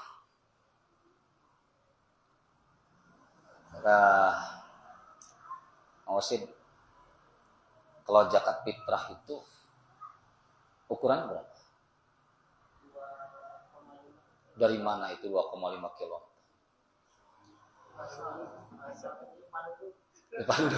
Dari Pandudung. Dari mana 2,5 kilogram? Apa hadis? Ada hadis Rasulullah SAW. Isnai saulah khamsah kilogram. Ada nggak? Apa? 2 so. Ibu-ibu ada yang bisa jawab? Zakat fitrah ibu-ibu kemarin berapa bayar? Dengan beras, dengan uang? Desa-desa dengan beras, dengan uang ya. Bagusnya. Dengan uang ya, desa-desa dengan uang. Ini perlu kajian sebetulnya ya, zakat fitrah itu. Tapi saya sampaikan sedikit saja. Zakat fitrah itu muncul 2,5 kg itu dari mana? Hasil konversi, ingat. Ya, hasil konversi. Dari apa konversinya itu? Dari hadis Rasulullah SAW yang diriwayatkan oleh Imam Muslim. Zakatul fitri so'an min tamir atau so'an min sa'ir. Zakat fitrah itu satu sok. Ya, satu sok. Satu sok dari apa? Min tamir, dari kurma. Atau so'an min sa'ir, atau satu sok dari gandum. Kenapa dipilih kurma dan gandum? Karena kurma dan gandum adalah makanan pokok di Arab sana. Jadi satu sok. Nah, barulah para ulama mencari ukuran satu sok itu berapa kalau dikonversi dengan kilogram yang berlaku di kita. Maka muncullah hitungan satu sok itu sama dengan 2,5 kilogram atau 3,1 liter. Ya, tuh. Makanya kemarin kita bayar zakat fitrah itu dinisbahkan kepada 2,5 kilogram beras. Kenapa beras? Karena beras merupakan makanan pokok kita. Gitu. Lalu dibayarkanlah seharga itu. Ada yang bayar pakai uang, ada yang bayar pakai beras. Ayo bayar pakai beras. Aduh, ada yang bayar pakai beras. Pak, abdi mah tegaduh artos itu beras. Pak, abdi artos gaduh, tapi abdi mah hoyong ku beras. Kan ada seperti itu. Ya. Ada kan? Ayah mengangki gitu ya, mengangki. Ya. Nanti kajian mana yang lebih afdal? Pakai uang atau pakai beras? Ya. Nah, kita tutup Ramadan kemarin itu dengan zakat fitrah. Kita mengeluarkan zakat fitrah untuk membersihkan diri kita. Coba, di sini berat nggak kira-kira dengan 2,5 kilogram beras membersihkan diri? Berat kira-kira? Cik, Kang Ikin, abdi pernah itu ke rumah sakit Santosa. Dan kebetulan punya jadwal di rumah sakit Santosa Kebon Jati, lantai 9. Kalau lihat pasien itu yang cuci darah gitu. Sana darahnya di jadi heran. Cuci darah pakai alat gitu, masuk lagi, mahal luar biasa. Cuci darah. Ya. Itu untuk membersihkan darahnya sendiri dari virus-virus gitu. Udah dibersihkan, dimasukkan deh kena tubuh nak pakai alat. Jadi bukan cuci darah itu darahnya keluar, biniin apa disusu pakai jatah, bukan. Alat udah bersih mah dimasukin lagi. Itu cuci darah mahal luar biasa. Kita membersihkan bukan darah saja. Kita membersihkan seluruh badan kita. Bukan darah aja, seluruh badan kita. Seluruh tubuh kita. Dengan apa? Dengan zakat fitrah. Allah tidak memberatkan. Kita bersihkan itu dengan apa? Hanya so'an min tamir atau so'an min sa'ir. 2,5 kilogram. Kalau dikonversi itu. Hanya dengan 2,5 kilogram makanan pokokmu. Berat kira-kira. Kan enggak ya? Enggak berat. Kenapa kita harus bersihkan seperti itu? Karena boleh jadi selama 1 tahun kita mengkonsumsi hal-hal yang dilarang bahkan diharamkan Allah Subhanahu wa taala dan kita tidak menyadari itu. Kita nggak sadar bahwa makanan yang kita konsumsi ternyata haram. Allah bersihkan itu dengan zakat fitrah. Tapi sebetulnya zakat itu bukan zakat fitrah aja. Dalam agama kita pun punya kewajiban mengeluarkan zakat mal. Apa itu zakat mal? Zakat harta. Simpanan, punya emas. Ibu-ibu punya emas di rumah misalnya 100 gram. Punya emas 100 gram. Jangan jauh-jauh 1 kilo, 100 gram aja. Itu niat belinya itu hanya sekedar simpanan, nggak dipakai, disimpan. Namanya juga disimpan berarti simpanan. Kalau emas itu niat dibeli sebagai simpanan, 100 gram itu, kalau sudah 1 tahun maka wajib dikeluarkan zakatnya. Wajib dikeluarkan zakatnya. Berapa zakatnya itu? Sebenarnya 2,5% dari total keseluruhan. 100 gram kayak seberapa? 100 gram itu berapa? Kalau 1 gramnya seberapa sekarang? Ibu-ibu lebih tahu harga emas berapa sekarang? Setelah keluar kebijakan Presiden Amerika. 1.600.000. Berapa? 800? 1.600.000. 800 anu seberapa karat?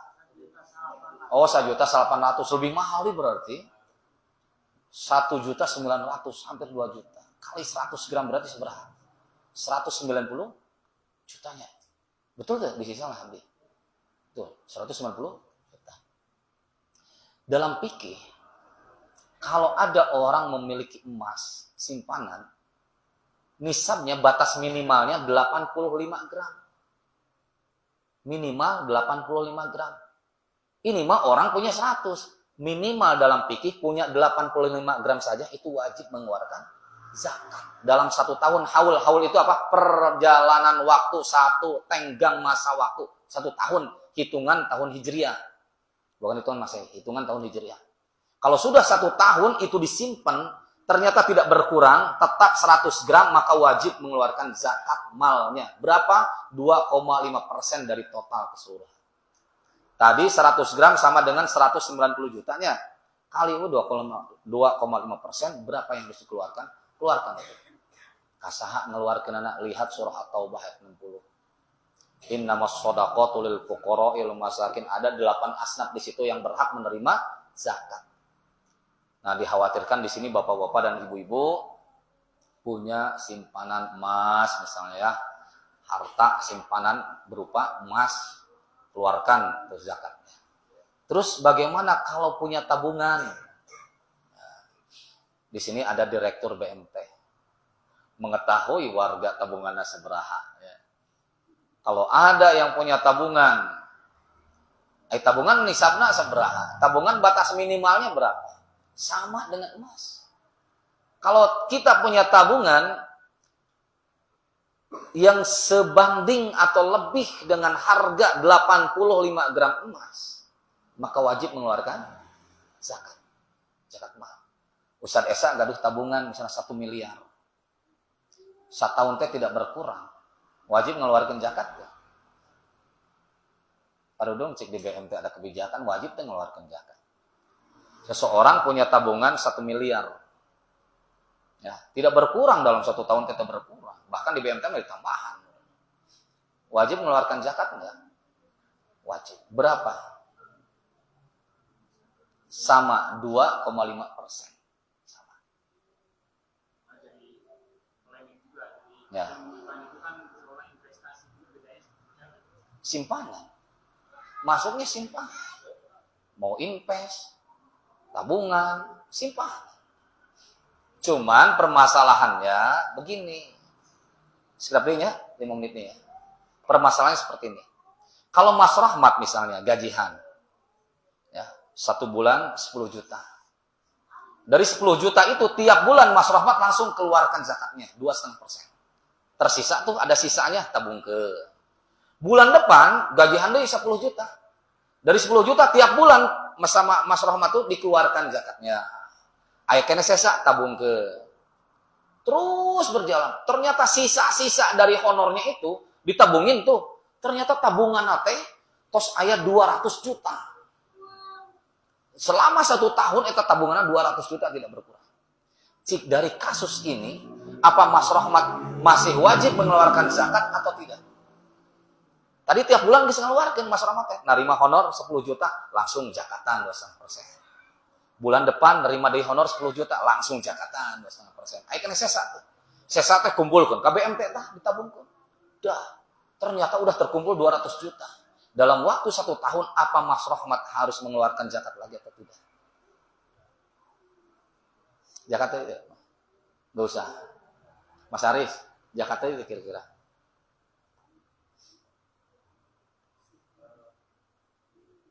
Cih, kira-kira. Ulah kira-kira, ketang dah gamanya. Kira-kira. Hah? Iya. Di zakatan lagi enggak? Zakat lagi. Ustaz Esa, kira-kira zakat lagi enggak Ustaz Esa? Kalau kasus seperti itu tadi. Setiap bulan sudah dikeluarin tuh. Ada sisanya, tabungin. Udah 1 tahun ternyata 200 juta beningan sisa nawe. Harus dizakatin lagi enggak? Zakat setahun sekali. Ayo tiap bulan terus zakatan tiap bulan. Karena mengantisipasi cek Mas Rahmat lamun nungguan 1 tahun berat saya bayarna. Kalau nunggu 1 tahun gede. Daripada gede kena beratnya. Yo zakat nawae 25 juta. Wah, sampai cekeun sih motor PCE kan. Berat. Udah per bulan lah guys, nggak kerasa. Per bulan. Dina 10 juta berapa coba? Dari 10 juta berapa? 250 ribu. Kan entengnya. Dari 10 juta 250 ribu keluar ke. Nerima dulu 10 juta 250 ribu keluar ke. Mas Rahmat mikir, lamun engke dikumpul-kumpul setahun bakal kaganggu saya ya 25 juta lebar ya dimiliki. Mending geus per bulan. Ternyata sisa tabungannya, sisa honornya yang ditabungin itu ada 200 juta. Wajib dijakatin lagi enggak?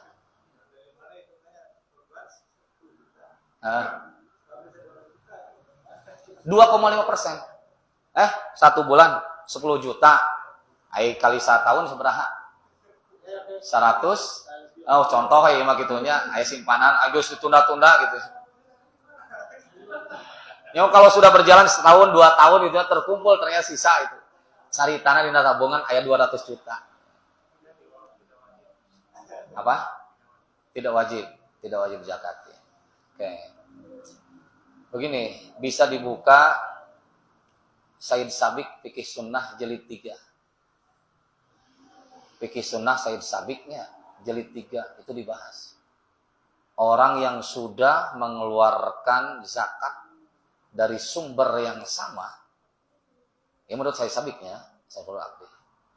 Kalau sudah mengeluarkan zakat dari sumber yang sama, maka dalam 1 tahun ia tidak wajib mengeluarkan zakat. Tidak wajib mengeluarkan zakat. Menurut Said Sabik di jilid 3 dibaca. Tapi, ada tapina.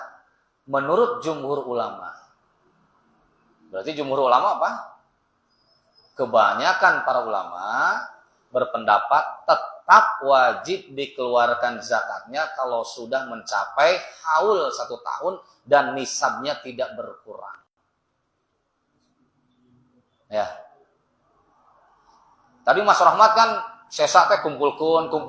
Ternyata di tahun kelima misalnya Mas Aris di tahun kelima terkumpul 200 juta. Ya. Tak kaharti cenah kare. Di tahun kelima tak terkumpul 200 juta tah eta teh kumaha? Wajib ngeluarkeun deui zakat atau dalam Said Sabik jilid 3 yang saya baca itu tidak wajib. Tapi menurut jumhur ulama tetap harus mengeluarkan zakat kalau sudah masa haul 1 tahun dan tidak berkurang dari nisab. Nah, untuk saat ini Bapak dan Ibu yang dirahmati Allah, jika di antara kita ada yang mempunyai simpanan dan masuk masa nisab dan masuk masa 1 haul 1 tahun dan juga ada dalam nisabnya batasan wajib zakat, maka keluarkanlah zakatnya, zakat mal. Karena itu bukan hak kita. Dalam Al-Quran Allah sudah menegaskan wa fi amwalihim hakun lis-sa'ili wal mahrum. Dan di antara harta-harta mereka itu ada hak bagi as-sa'il wal mahrum, bagi orang yang miskin yang meminta-minta dan orang miskin yang malu untuk minta-minta. Cuman kitanya yang harus surti gitu. Itu bukan hak kita. Zakat itu sesuai dengan tujuan artinya membersihkan. Kalau tadi zakat fitrah membersihkan apa? Jiwa. Kalau zakat mal membersihkan harta. Jadi harta yang kita beri kepada istri kita, kepada anak-anak kita itu sudah bersih. Karena apa yang melekat dari tubuh kita itu yang keluar sebagai akhlak, adab, perbuatan. Kalau yang kita konsumsi ada yang bersih-bersih, maka insya Allah yang keluar juga akhlakul karimah. Kalau yang dikonsumsi yang kotor-kotor, maka jangan heran kalau yang keluar dari tubuh kita ini sesuatu yang buruk-buruk. Maka bersihkanlah jiwa dan harta kita dengan apa? Zakat. Itu akhir dari perjalanan kemenuhan Ramadan. Ikhwah fillah rahimakumullah, mungkin itu pesan singkat dari saya. Mudah-mudahan ada hikmah dan manfaatnya khusus bagi saya pribadi dan untuk para ikhwah fillah rahimakumullah. Allahu a'lam bishawab. Subhanakallahumma bihamdika asyhadu an la ilaha illa anta astaghfiruka wa atubu ilaik. Rabbana atina fid dunya hasanah wa fil akhirati hasanah wa qina adzabannar. Billahi fisabilillah. Assalamualaikum warahmatullahi wabarakatuh.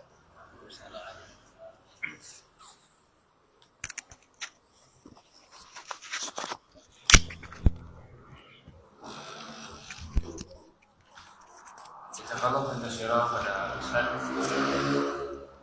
Ustaz memberikan tausiah bagi kita semua. Subhanallah, tausiah yang begitu sangat bermakna. Dan ini jadi spirit bagi kita ya, kembali bersemangat sebagaimana tema yang kita usung pada kesempatan kali ini. Sekilas tadi mengingatkan hadirin Allah bahwa hal-hal yang perlu digarisbawahi bahwa untuk mempertahankan giroh kita ya setelah saum Ramadan ya, sebagaimana kata ulama ini, min sawabil hasanati al hasanatu ba'dahu, bahwa salah satu balasan ya, kebaikan adalah kebaikan setelahnya adalah bagaimana kita terus istiqomah ya. Di dalam hariannya untuk supaya giroh kita tetap istiqomah itu ada setidaknya 4 hal. Yang pertama dari niat kita. Dalam niat itu sebagai motivasi awal kita ya, bahwa kalau kita punya niat yang kuat, insya Allah apapun yang kita lakukan itu sebenarnya kalau kita niatnya lurus, kemudian juga kuat, insya Allah apapun yang menjadi halangan dari kita itu biasanya akan kita lawan lah istilahnya. Begitupun kita ya di bulan Ramadan itu kan begitu berat ya sebenarnya, sudah lelah, capek, kemudian juga diikuti dengan amalan lainnya. Kalau kita melihat kondisinya kita kan betul-betul ini ya, lelah dan capek. Tapi karena punya niat yang sangat kuat sehingga apa yang kita targetkan itu tercapai ya, subhanallah. Nah ini bagaimana momen tersebut bisa terus berlanjut. Makanya bagi kita hadirin Allah, pentingnya bagi kita itu niat ya. Niat yang lurus, niat yang kuat ya, untuk mencapai apa yang kita harapkan, tentunya kebaikan-kebaikan.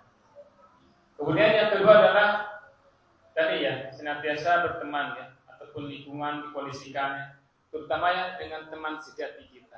Itu subhanallah ya. Jadi kan partner kita ini partner tidak hanya di dunia, tapi juga kelak partner untuk menuju jannahnya Allah, sudah surganya Allah. Banyak kemarin ini sempat ya dengan anak-anak ya. Kebetulan kalau saya kan jarang ya berkumpul ngariung dengan anak-anak kumpul. Saya di situ memberikan satu clue-nya atau nasihat bahwa sedang kumpul itu tidak hanya di sini saja di dunia, tapi kita berharap juga berkumpul nanti di surga. Ya, ini penting ya, untuk mencapai ke arah sana itu penting sekali ada bagaimana punya visi dan misi, ya, punya tujuan yang jelas. Makanya ikhtiarnya adalah bagaimana kita bersungguh-sungguh ya, di dalam ketaatan kita kepada Allah. Itu salah satu ini ya, salah satu hal yang saya titipkan ya dengan pasangan kita atau dengan anak-anak kita harus seiring seirama sejalan ya. Jangan sampai istri kemana kita ke sini, jangan sampai kita sebagai suami itu soleh sendiri, tapi istri juga ya sebagai partner untuk meraih surganya Allah. Termasuk juga anak-anak kita, jangan salah. Jadi jadikan di rumah itu sama ya, punya semangat yang sama ya, dalam taqarrub Allah, dalam ketaatan kita kepada Allah, kemudian juga menuju surganya Allah. Bersama-sama di dunia dan juga bersama-sama nanti di akhirat. Kemudian yang ketiga adalah apa tadi? Banyak baca Al-Quran. Jelas ya. Iqra'ul Quran fa innahu ya'ti yaumal qiyamah syafi'an li ashabihi. Jadi salah satu hadis tersebut menjadi kalau si pribadi semangat ya di dalam baca Al-Quran. Jadi bacakan Al-Quran. Sesungguhnya Al-Quran itu akan menjadikan syafaat bagi kita yang membacanya nanti, dia akan menolong kita yang subhanallah. Jadi jadikan tilawah Quran adanya target itu penting sekali ya untuk supaya mengukur ya, sejauh mana kesungguhan kita ya di dalam interaksi kita dengan Al-Quran, dan itu adalah bentuk kecintaan kita ya kepada Allah sebagai Al-Quran sebagai firman-Nya. Kemudian juga banyak berdoa, jelas ya, karena doa itu kan senjata bagi kita sebagai hamba Allah yang sangat tauhid, sehingga perlu di-PA dengan doa-doa yang akan menjadikan kita meneguhkan setiap ikhtiar, setiap niat dan ikhtiar juga doa senantiasa kita iringi. Itu sebagai bentuk tawakal kita pada Allah. Segala ikhtiar diupayakan dengan maksimal, di doa juga sudah nurudul gitu ya, dan kita kembalikan nasihat itu kepada Allah sebagai bentuk hamba Allah yang tauhid dengan bertawakal kepada Allah. Itu saja Allah. Dan tadi diingatkan juga bagaimana tentang harta-harta kita. Sejumlah harta kita itu adalah titipan dari Allah. dan di dalamnya itu ada hak yang harus kita keluarkan. Itulah subhanallah ya. Sangat mulianya itu al-Islam itu. Di dalamnya itu Allah mengingatkan bahwa di dalam harta kita itu ada harta-harta yang harus kita keluarkan supaya kita mempunyai rezeki yang berkah, rezeki yang halal thayyibah, yang di dalamnya menyebabkan keberkahan dan kebaikan bagi kita dan keluarga kita. Itu yang subhanallah jazakallahu khairan pada ustaz yang memberikan dunia sebagai dan jadikan ilmu nafi'ah bagi kita semuanya yang mendapatkan tausiah ini, dan juga bagi beliau ustaz menjadikan hamba Allah yang senantiasa terus ya menyampaikan kebaikan dengan ilmunya, dan juga telah bertambah ilmunya dan juga bisa menyampaikan kembali dan menjadikan ilmu yang bermanfaat bagi kita semua. Barangkali ada yang ditanyakan, ada waktu beberapa, maka Iwan dulu atau maka Pak Wahyu.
Kasusnya ini adalah bertahap, gitu ya.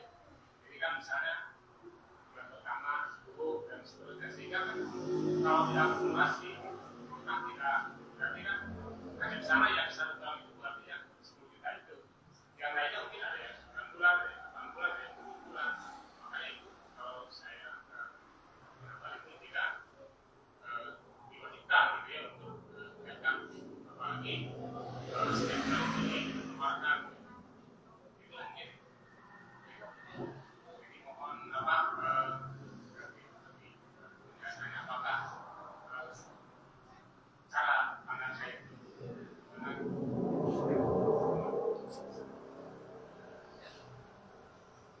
Bismillahirrahmanirrahim. Masalah zakat. Tadi ada kasusnya seseorang bayar zakat tapi nampak di sebelah tetangganya itu secara kasat mata masuk dalam kategori orang-orang fakir atau miskin. Bolehkah bayar zakat itu langsung ke orangnya? Ya. Kalau kita lihat dalam Al-Quran itu surah apa? Misalnya, "Khudh min amwalihim shadaqatan tutahhiruhum wa tuzakkihim." Nah, surah apa itu? Yang tahu? Perintah untuk mengambil zakat. Khudh min amwalihim shadaqatan tutahhiruhum wa tuzakkihim biha wa sholli alaihim. Dalam Al-Quran perintahnya itu hendaklah ada sekelompok orang yang bertugas untuk mengambil dulu zakat. Mengambil dulu zakat dari siapa? Minos sha'imin, dari orang-orang yang shaim, karena zakat fitrah itu kan tukhratan lis-sha'im wa tuhmatan lil masakin. Membersihkan jiwa orang-orang yang saum dan memberikan makan kepada orang-orang yang miskin. Dalam Al-Quran ini hendaklah ada sekelompok orang yang bertugas mengambil. Berarti di situ harus ada apa? Ambil tugas. Dan Al-Quran itu secara kalau kita telah dalam data, amil itu bukan hanya saja mengambil, tapi di situ amil harus punya mapping peta di mana kemana dia akan menyalurkan zakat. Nah, termasuk tetangga kita yang kekurangan itu, yang secara kasat mata kita pandang bahwa mereka itu adalah orang yang berhak menerima zakat, maka seyogianya keluarga ini ada dalam data amil itu. Dan inilah Islam mengakui. Jadi nggak sembarang si anunya, iya zakat saya enggak. Tapi harus ada apa ya misalnya manajemennya harus dimanage, cara mengumpulkan dan mendistribusikannya itu ini atas perintah Allah. Jadi kalau misalnya Allah memerintahkan zakat itu sembarang, tidak seperti itu min amwalihim, tapi ini kan Allah memerintahkan ada orang yang mengambil petugas, dan petugas itu harus tahu kemana dia akan memberikan. Bahkan Allah mengatur siapa saja yang berhak mendapatkan zakat. 8 asnaf. Allah ada termasuk amil itu masuk dalam kategori orang-orang yang berhak menerima zakat. Nah, inilah pelajaran bagi kita. Ketika kita menampung zakat, kita pun harus tahu kemana zakat ini akan didistribusikan. Jangan dulu jauh-jauh, lihatlah masyarakat terdekat. Jangan misalnya di sini membeli zakat, pas zakatnya dioper ke Majalaya. Lihat dulu lingkungan kita, ada nggak? Kita berkoordinasi dengan RT, dengan RW, misalnya mana warga yang masuk kategori mustahik, kita sisihkan. Kan Rasulullah di Madinah itu seperti itu. Tidak menyalurkan ke tempat-tempat yang jauh. Zawil keluar yang kerabat dekat. Baru kalau kerabat dekat sudah terperhatikan, maka perhatikan asnaf yang lain. Oh, fakir sudah, miskin sudah. Apalagi ini masih sekitar dulu, jangan dulu yang lain. Karena asnaf itu ada berapa? Ada 8 tuh, 8 kan asnaf itu. Di sekitar ini yang fakirnya udah tertangani, yang miskinnya udah tertangani. Apalagi lihat asnafnya. Fisabilillah. Oh, orang-orang yang dalam fisabilillah itu siapa? Ustaz-ustaz, guru-guru ngaji yang di madrasah kecil. Guru-guru ngaji. Datang tuh guru ngaji sudah, apalagi Ibnu Sabil. Oh, ternyata ada santri-santri di sini yang kekurangan. Bahkan ada anak warga yang pesantren jauh, tapi nggak mampu subsidi itu dikasih. Itu 8 asal berarti kan dalam satu wilayah itu. Kan itu. Maka sebaiknya zakat itu nggak langsung, tapi disampaikan dulu kepada amil zakat. Nah, sebagai pengejuantahan perintah ini, alhamdulillah negara kita memahami terbentuk Basnas, misalnya Basnas tingkat nasional, provinsi, kota. Karena saya pun alhamdulillah 8 tahun dulu bekerja di Bas provinsi, 8 tahun di Bas provinsi. Dan saya ditempatkan menjadi kepala kantor Bas provinsi Jawa Barat yang bertempat sekarang di ITC Kebun Kelapa lantai 3. Dulu 8 tahun bekerja seperti itu. Maka selebihnya zakat itu disampaikan dulu melalui amil. Nah, setelah itu amil ini dituntut punya mapping, punya database. Dulu waktu saya di Bas provinsi punya database mustahik seluruh Jawa Barat, bukan se-Bandung. Jawa. Jadi ada laporan-laporan pemasukan berapa, terus mustahiknya berapa ratus, berapa ribu juta apa. Dan kalau misalnya zakat ini terkoordinir dengan baik, ini bisa memecahkan permasalahan ekonomi umat.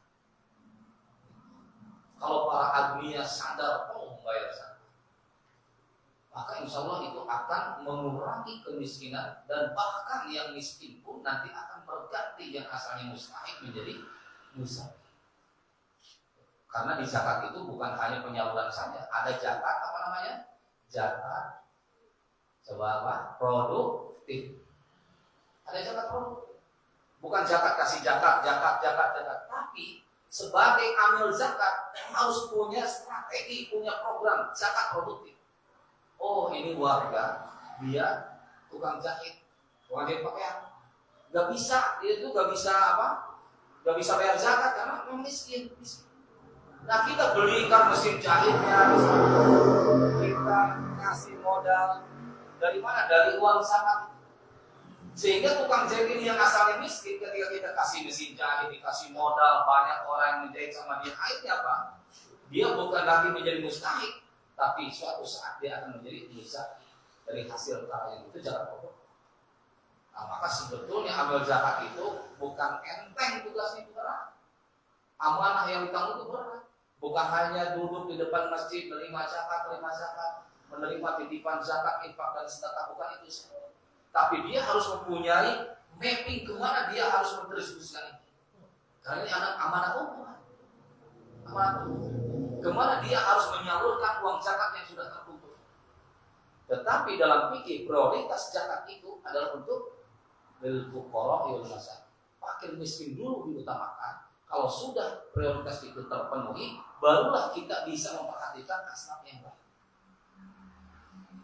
Atau misalnya kita boleh ini untuk fakir miskin, data yang sudah nih, oh ternyata hanya memakan uang zakat itu hanya 15%, masih banyak 85% yang itu apa? Lihat asnaf yang lain. Fisabilillah bisa, ilmu sambil bisa, gorimin kalau ada. Bahkan sekarang apa? Sinonim dari hamba sahaya apa saja. Hamba sahaya apa? Kan sekarang nggak ada hamba sahaya. Padahal hamba sahaya itu masuk dalam asal zakat. Mu'alaf masuk udah ada kategori khusus. Wal mu'allafatu qulubuhum udah. Wa fir riqab hamba sahaya. Kan al-yatama wal masakin udah masuk. Innamas shadaqatu lil fuqara wal masakin wa fi sabil yatim itu ada apa pengertiannya? Ada oke yatim. Yatim berapa menerima zakatnya? Kan enggak, yatim itu ada kategori. Disebut yatim itu sampai kapan? Disebut mu'alaf juga sampai kapan? Abdi ngajar mu'alaf usianya 81 tahun. Tapi mu'alafnya 60 tahun silam. Masih bisa disebut mu'alaf. Masuk Islamnya 60 tahun silam. Masih bisa disebut mu'alaf.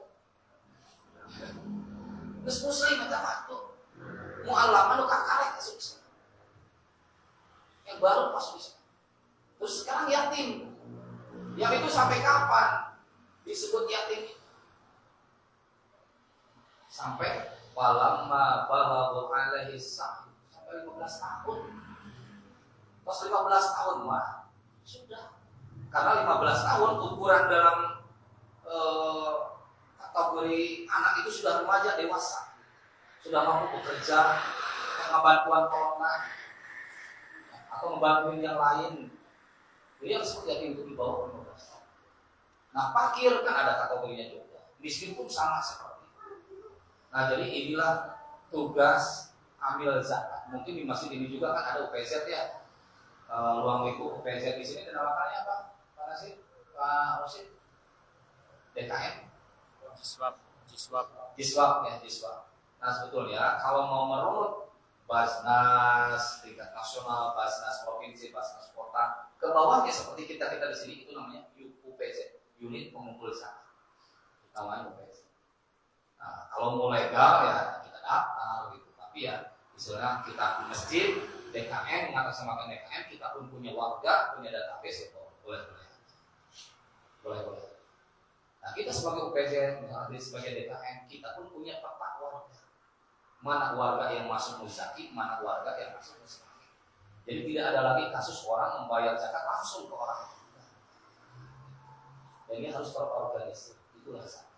Satu-satunya petugas yang ada dalam Al-Quran adalah ambil zakat. Satu-satunya petugas profesi yang disebut dalam Al-Quran ambil zakat. Gitu ya. Terus yang kedua, udah saya sih. Mana Pak? Akhirnya tadi pagi 5 menit tapi terus langsung ya. Tapi masalah tabungan ya, masalah tabungan. Nah, makanya tadi saya sampaikan beberapa rujukan. Yang pertama merujuk kepada Syekh Sabiq jilid 3 ya, tidak mewajibkan. Ada lagi jumhur ulama mewajibkan. Kenapa? Kalau misalnya honornya flat, gajinya flat 10 juta, masalah 10 juta per bulan, ditabungkan saya sana setelah 5 tahun ternyata ayat 200 juta habis 5 tahun teh. Padahal tiap bulan harus dicatatkan. Pas terus 5 tahun di tabungannya, oh beningan saya sana 200 juta ya. Maka kata jumhur ulama tunggu 1 tahun, nulis 200 juta teh tungguan setahun, haulna. Kalau masih tetap 200 juta pengurangan maka keluarkan zakatnya 2,5%. Nah ini kembali kepada diri kita, mana yang lebih menenangkan bagi kita? Apa kita lebih tenang mengeluarkan lagi zakatnya atau tidak? Silahkan. Dua-duanya punya rujukan, tapi pilihlah mana yang menenangkan buat Anda. Kembalilah keluar ke dewe zakat tapi seberapa daripada istilahnya nama dorokin sebenarnya orang keluar ke dewe zakat begitu lebih lagi sedekah misalnya gitu kan jadi masalah itu ya mangga kehati-hatian mas gaji masalah. Kalau misalnya gajinya tidak flat, kadang bulan ayeuna dapat 10 juta, kadang bulan depannya tersepi, saya pengusaha mahnya dan flat pengusaha tersepi orderan misalnya ke 2 juta, ditabungkan ya dina waktu 5 tahun ini boro-boro kumpul 200 juta, 50 juta itu bisa nanti. Maka ketika di bawah nisab itu tidak wajib mengeluarkan zakat. Di bawah harga 85 gram itu tidak wajib mengeluarkan zakat, tapi dia dianjurkan untuk bersedekah. Berapa harga bersedekahnya tidak ditentukan nominalnya, berapapun yang dia keluarkan maka insya Allah berpahala Allah tentunya. Jadi Bapak bisa saja urusan dari pertanyaan Pak Wahyu ya. Ibu ada yang mau ditanyakan? Satu lagi. Sekali filan. Terus ya. Ada pertanyaan. Alhamdulillah setelah kita sama-sama mendapatkan siraman rohani berupa ilmu yang tadi kita dapatkan ya dengan tausiah yang membahas bagaimana kita kembali untuk punya giroh yang semakin bersemangat di dalam berprogram ya. Setelah masa Ramadan ya kita sudah lewati, mudah-mudahan hari-hari yang kita lalui bersama ya pertama dari bulan Syawal bisa terus istiqomah ya dalam kebaikan. Intinya tadi sudah disampaikan ya ada 4 hal. Mudah apa yang tadi disampaikan juga sekali lagi bermanfaat bagi kita semua yang hadir acara ini dan semoga juga mendapatkan keberkahan dari tempat ini dan juga kita yang mandiri dan tidak lupa juga apa yang kita dapatkan juga sampaikan kepada pasangan kita yang tidak sempat hadir karena ini kan ilmu itu kalau disampaikan itu saling mengingatkan nantinya. Jadi jadikan pasangan kita itu pasti pasangan yang saling kaitan ya watawasul bil haq watawasul bis sabr di dalam pelaksanaan kehidupan itu teman dengan teman seri-serian sekata dan juga sekali. Baik, kalau tidak ada masalah tadi ya pertanyaannya mudah-mudahan sudah lebih apa yang kita dapatkan dan kita tutup acara ini dengan doa akhir majlis. Subhanaka Allahumma rabbana wa bihamdika asyhadu an la ilaha illa anta astaghfiruka wa atubu ilaik. Assalamualaikum warahmatullahi wabarakatuh.